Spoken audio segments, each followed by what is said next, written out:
Speaking of things coming back from beyond the grave, hopefully he won't want to take anything back with him. But everybody has been talking about this on Twitter, and we got a bunch of questions, comments. Hey, what do you think? Have you seen this type of deal?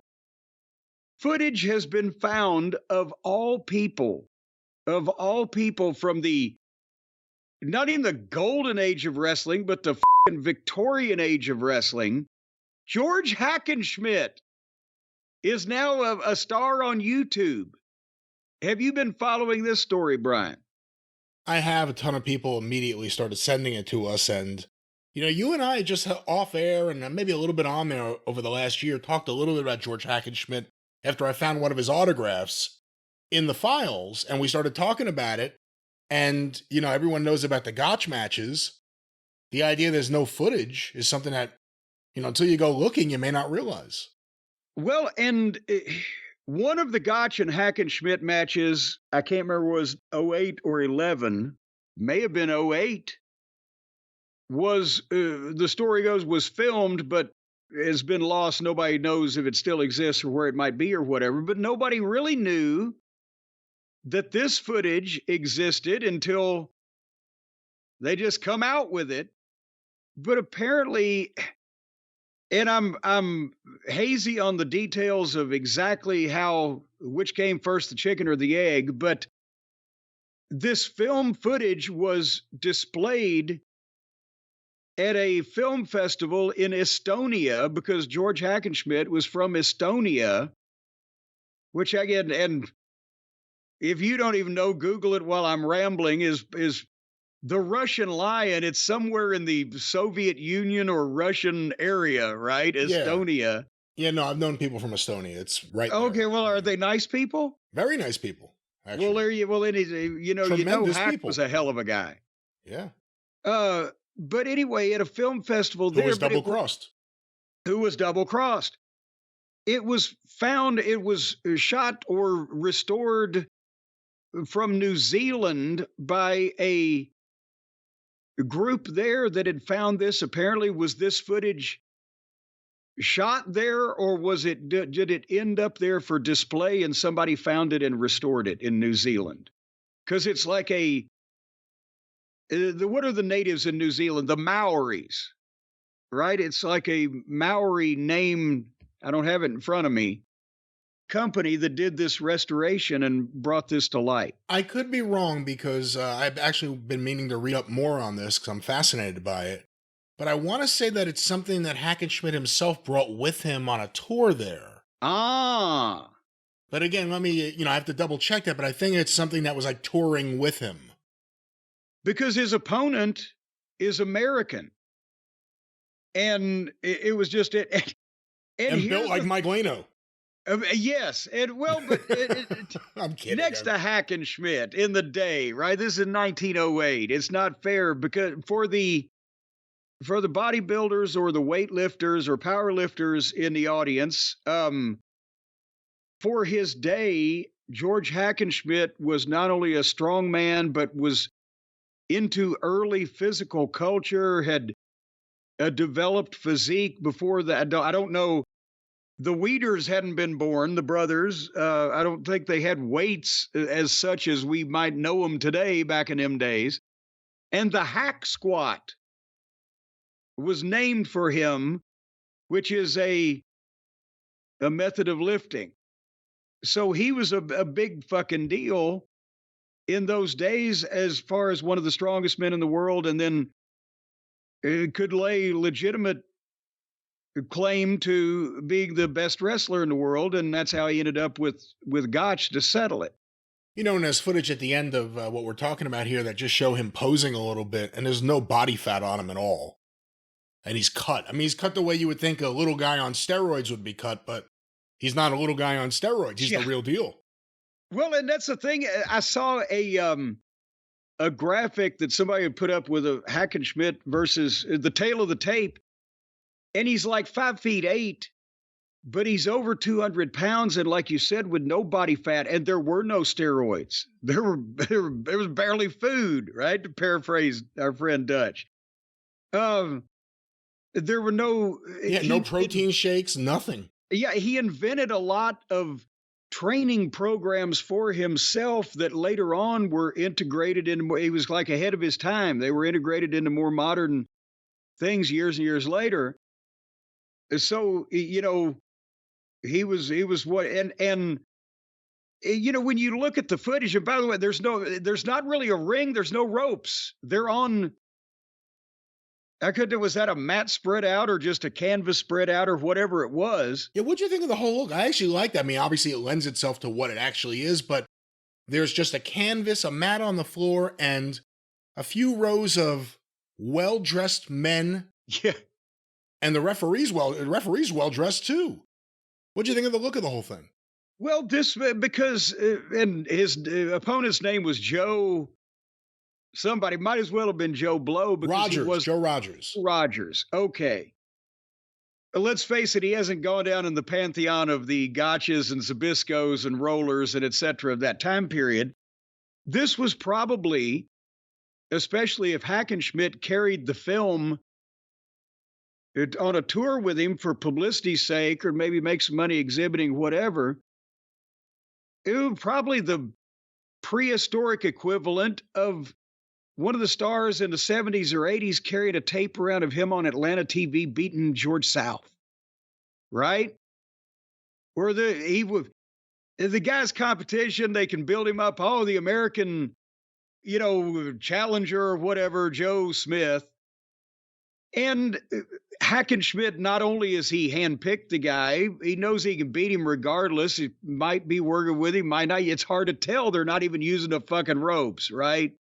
Silent footage. But so there's certainly nothing particularly see-through, but you can tell that Gotch could eat your fucking lunch if he wanted to. And that's the thing is, it's fascinating. It's dry if you're just a fan of modern wrestling and, bumps and, pageantry or whatever. But for the historians or just Hackenschmidt is the same place that a Kurt Angle was, 100 years later. He was the best legitimate. He was thicker. Well, but I'm not talking physically. I'm saying in terms of, he was the best legitimate pro wrestler that there was, because he was the best, or at least one of the best. That was, again, why they have the matches with him and a few select others. In those days, it was Lewis or Gotch or fucking whoever the top guy was and a few people surrounding him that kind of had everybody's respect. And again, this isn't in the States. This is Hackenschmidt touring the world. Yes, so he's taken his publicity material, such as it was at the time, around with him. Well, and I have something here. Let me just firm it up. John Langmead, who was previously on this show, did an article for Slam Wrestling, and it says here that the original. Oh, goddamn, be careful. I love everybody that writes for Slam Wrestling, but I can't read that site anymore because every time I go there, it freezes my computer up. The original. Bless y'all, do something, please. The original nitrate film, again, according to Rice's research, was likely taken to New Zealand by Hackenschmidt himself when he toured there in 1910. And but getting back to the no rope situation, I think this was probably like either an exhibition he did, or it certainly wasn't a big major stadium thing where they sold tickets to it. It was probably something, and in those days they had to film under a controlled environment in a lot of cases anyway. According to this article, the match captured on the film is a 2 out of 3 falls match between Hackenschmidt and the American wrestler Joe Rogers, and it took place January 30th, 1908, at London's Oxford Music Hall. Oh. At 30 years old, Hackenschmidt was 4 years Rogers' senior and was giving away 4 inches in height and over 30 pounds. There you go. And again, he carried that around as publicity, and the atmosphere they've got is that was before. Well, we've talked about this in the past when professional boxing became a thing. as the rules evolved and the presentation changed, wrestling and boxing in those days mirrored each other in large part in terms of the presentation. The reason why that the wrestling ring is called the squared circle is because in a lot of places, both sports started out where they would draw a circle on the ground and you had to stay within those parameters. And then when the idea of a ring, as we know it, came, you can't make ropes round. The ropes were to keep people, boxers and wrestlers, from accidentally falling out of the fucking thing. And especially to have a platform raised as more people began congregating for these things they couldn't fucking see. So they squared the circle with the ropes and the ring as we know it today. But that's why it's a ring. But these guys were just in the music hall on whatever was spread out on the ground because in those days they didn't hit the ropes anyway. That hadn't been invented yet. It was to legitimately keep everybody from falling out, right? And there's that footage of Toots Mondt from what would it be, late 20s, early 30s, that workout stuff that came up not long ago, where he's figured out how to take the bump over the ropes in an entertaining way and still look like he didn't mean to do it and utilize that as part of the fucking thing. And then Buddy Rogers, by the time TV comes around in the 50s, he's the one doing the spots where he's fucking careening off the goddamn ropes from one side to the other, off balance and trying to stay away from his fucking opponent. Can't control himself, allegedly. So it's. And by the way, this footage is just a mere, 4 months before the first match with Gotch. Yes. So that at that point, Hackenschmidt was pretty much the challenger to the other guy who said he was the best in the world. And apparently he was good enough that Gotch felt like he needed to double cross him in the end and rub it in.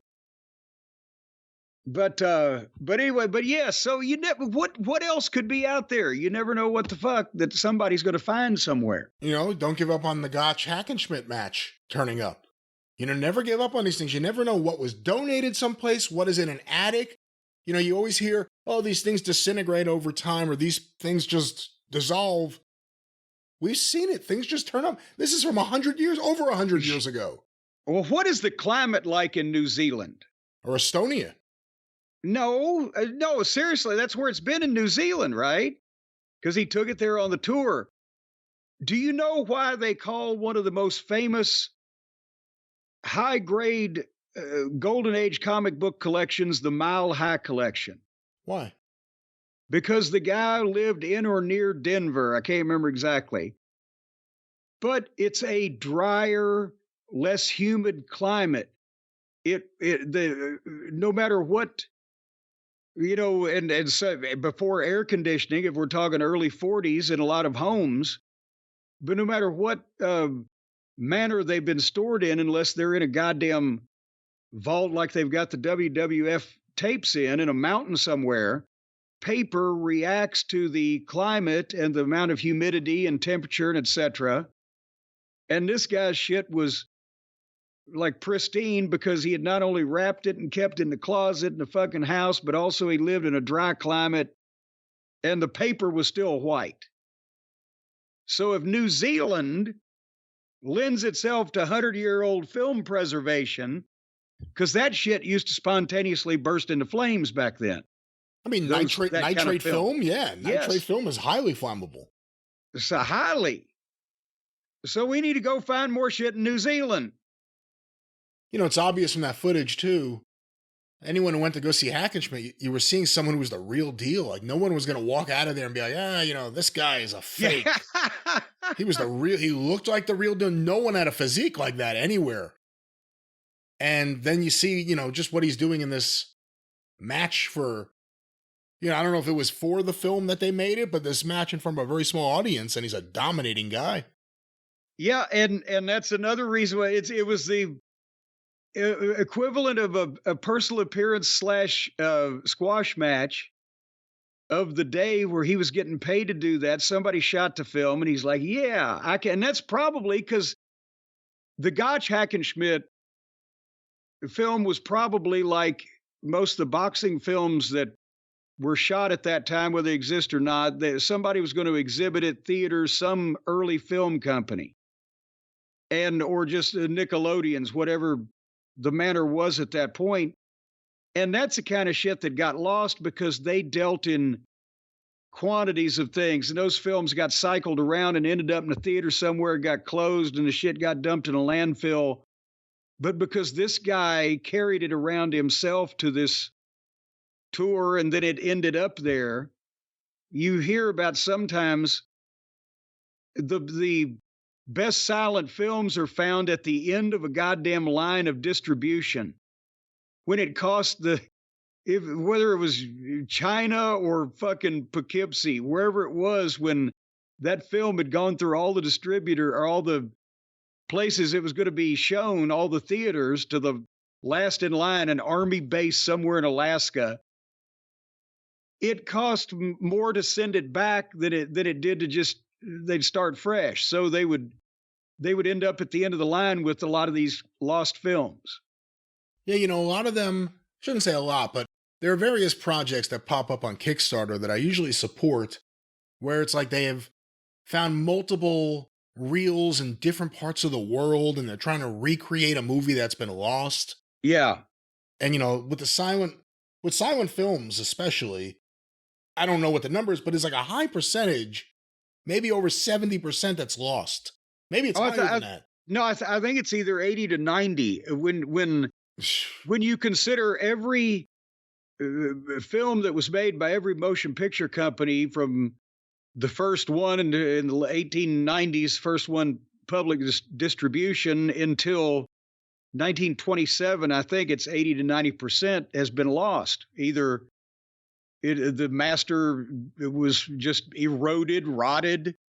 It wasn't preserved, fires in various places and studios and things.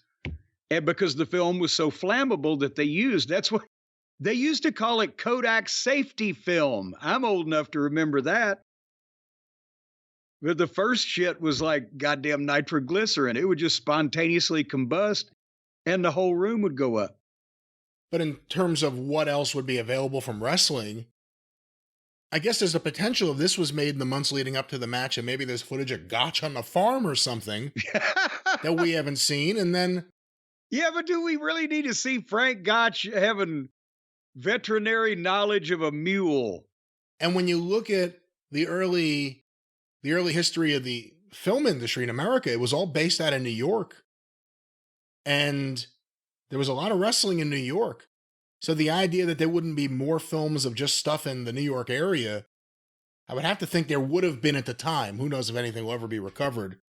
But it just seems too unlikely that it wouldn't.